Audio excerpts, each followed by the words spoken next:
The Cleveland Browns versus the Pittsburgh Steelers. This is everything you need to know about this week's NFL matchup. So, the Cleveland Browns, they're going to be in Pittsburgh to face the Steelers at 8:15 p.m. Eastern Time on Monday, meaning that it's a primetime game.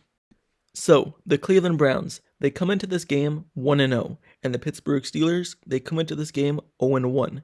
The Steelers, this is their second straight week of playing at home. They played at home and opened the season in Pittsburgh in week 1 against the 49ers where they lost, and the Cleveland Browns, they opened up their season at home week 1 against the Cincinnati Bengals and beat them. So now the Browns will have an away game and the Pittsburgh Steelers will have back-to-back home games.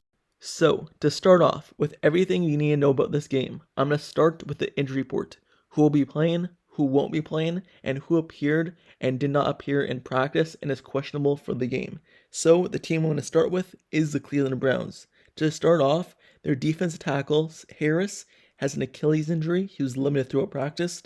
Defensive tackle Hurst, with a hamstring injury, was also limited. Defensive tackle Ika, with a foot injury, did not participate. Thornhill, their safety with a calf injury, was limited. Their linebacker, Walker, was a full participant, and their tackle, Willis, with a foot injury, was limited. So that's what it looks like for their injury report.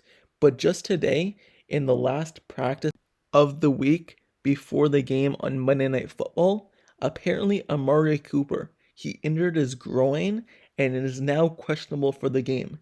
Being injured this late in the week, and especially getting injured on the last day of practice before the game, is never a good sign. And now that puts him a question mark for this game, and it might even put him as doubtful. He's listed as questionable, but having a groin injury this late in the week is really not a good sign for him to play in the Monday night game.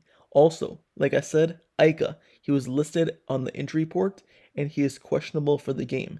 Thornhill as well, their safety, is also questionable. Those are the three guys that are listed as questionable for the game, so I guess the other guys I named will be playing in the game. But once again, Amari Cooper, him being listed on the injury report and getting injured in the last day of practice on Saturday today is never a good sign, and is questioned and is now up in the air for whether or not he will be playing. And if he misses time, that's going to be a big blow to the Browns wide receiver team, because that gives one less target and one less person for Deshaun Watson to target and one less person for the Steelers defense to just keep an eye on. Amari Cooper is one of the best route runners in the league that we have, and him missing time and missing this game will be a big blow to the Browns offense, but I guess it'll give one less person the Steelers will have to keep an eye on. So, that is the Cleveland Browns injury report and who will be playing, who won't be playing, and who's questionable for the game. Now, let's move over to the Pittsburgh Steelers side of things and who is in, who's out, and who is questionable for the game.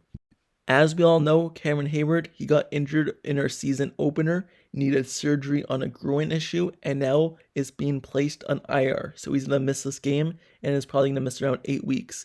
Also, Deontay Johnson suffered a hamstring injury, and did not participate in all of practice and has basically been ruled out of this week as well, and it's been reported that he might miss a few weeks. Anthony McFarland Jr., this one's a surprise.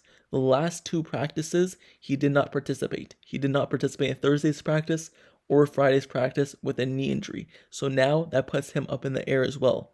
Isaac Seumalo, he did not participate in practice, but it's not injury related, so you don't have to worry about that. Chukwueze Okorafor, he's been dealing with a concussion, or at least in concussion protocol, all week, and he was limited in Thursday's practice, he was limited in Friday's practice. But that's always a good sign that he was limited and just did not participate, because if you do not participate, that puts you up in the air of whether you're not going to play. But because he was limited, it gives him a better chance of playing in this game. Also, James Daniels. Like I said early in the week, he was seen in a boot in practice with an ankle injury, and he was limited in both days, Thursday and Friday. But once again, that's better than being a did not participate, because that would put him up in the air, but because he was limited, it gives him a better chance of playing. Tight end Pat Freiermuth, he also appeared on the injury report with a chest injury, but he did participate in a full on Thursday and Friday, so that should be a full go for him.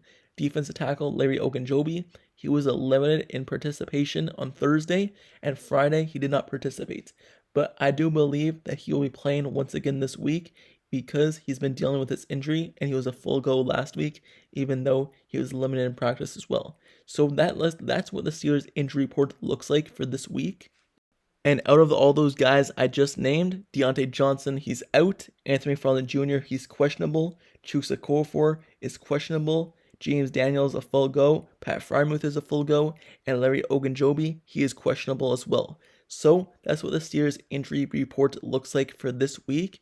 And it's a big blow to the Steelers wide receiver group as well. Just like Amari Cooper was to the Browns when he's listed as questionable, Deontay Johnson being listed as out gives one less person that the Browns have to focus on for the Steelers wide receiver. And that means that the Steelers wide receiver group will be missing their number one guy, and everyone else is going to step up in the depth chart and just step up in the game in general and give Kenny Pickett another weapon to throw to. Without Deontay Johnson, the Steelers once again, just like the Browns, are missing one of the best route runners in the league. So Deontay Johnson, him being out, is going to be a big blow to the Steelers, but everyone else, the Steelers have a good enough group for everyone else to step up as well. With the Steelers missing Cameron Heyward, if Larry Ogunjobi is not a full go, that's going to be a big blow to the Steelers defense line because they're already missing the run stuffer in Cameron Heyward, and with the Browns coming up and with the Browns this week, Nick Chubb, one of the best running backs in the league, we all know what the Browns want to do. They want to run straight up the middle, right into the defense line. And if Larry Ogunjobi is not a full go and not able to play, that's going to be a big blow to the Steelers' run defense, with Cameron Heyward already gone, and it's going to be very hard to stop Nick Chubb. So hopefully there, Larry Ogunjobi, he's going to be able to play and play up to what he's expected to be playing for because he got paid a huge contract in the offseason. But those are the two main ones and the two main injuries. If Anthony McFarland Jr. is not able to go, him on kick returns and him as a third running back on the team, that's going to be a big blow to the Steelers as well for the kick return game.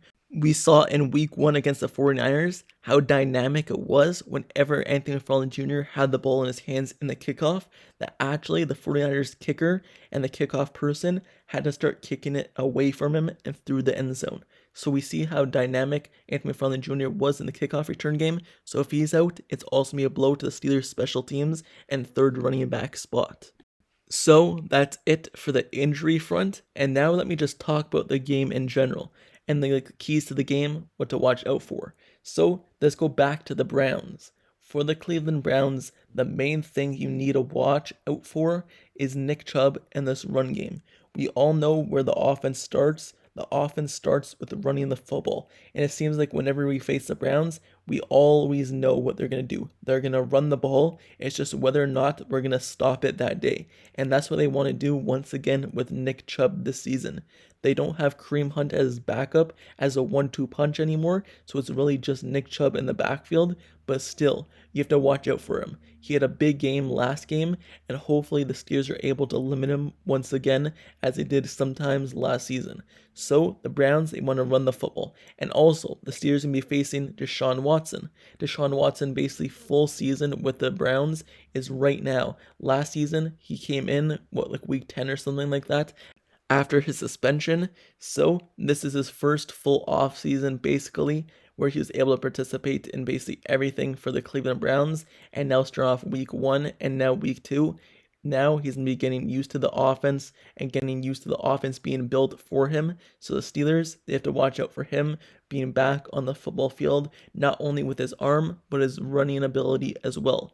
Now for this Browns defense, they're not really too dynamic. They were able to hold the Cincinnati Bengals to a low-scoring game, but that's to be expected because this is AFC North football, and it's always a low-scoring game. Other than that playoff game where we got 40-plus points put up on us in 2020, other than that, it's always usually a close game and a low-scoring game as well. So the Browns defense, they held the Cincinnati Bengals to low scoring, but that's to be expected in AFC North.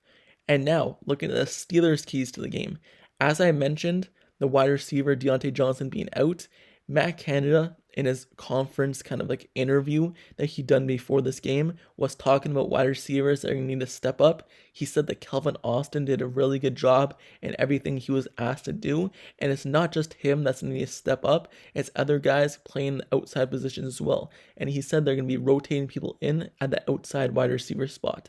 So whether that's Gunnar Olszewski, Miles Boykin, or Calvin Austin, it looks like they're going to be using a lot of people in that group, but I do expect Calvin Austin to get a huge workload alongside George Pickens and Allen Robinson. Hopefully Calvin Austin has a breakout game on Monday Night Primetime Football, and he shows the NFL world that he's back from his injury and he's a full go. Hopefully Kenny Pickett, he's also able to bounce back.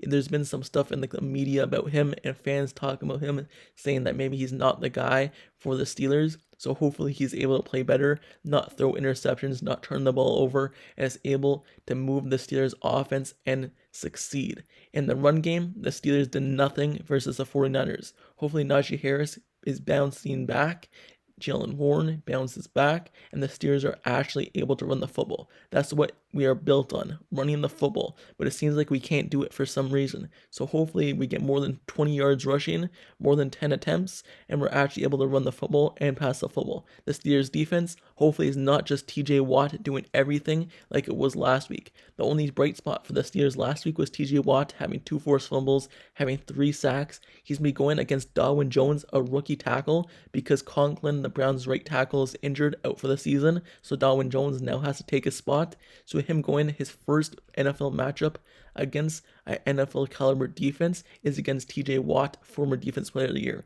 So hopefully TJ Watt's able to get the best of him and able to dominate. But hopefully it's not just TJ Watt dominating. It's the whole defense in general, stopping the run, stopping the pass, and not just having 10 yards open per play every single time like it seems like was happening versus the 49ers. So the defense needs to step up, the offense needs to step up, and this is everything you need to watch out for the Steelers versus the Cleveland Browns on Monday Night Football, prime time, 8:15 p.m. Eastern Time. My prediction for the game, the Pittsburgh Steelers win this game. Like I predicted last week, I thought the Steelers were going to shock the 49ers, but I do believe the Steelers bounce back against the Cleveland Browns. It's always a tough matchup, always close against the Browns, and I believe the Steelers pull this one out because they have the better team, both offensive playmakers and defense. So, the Steelers versus the Browns.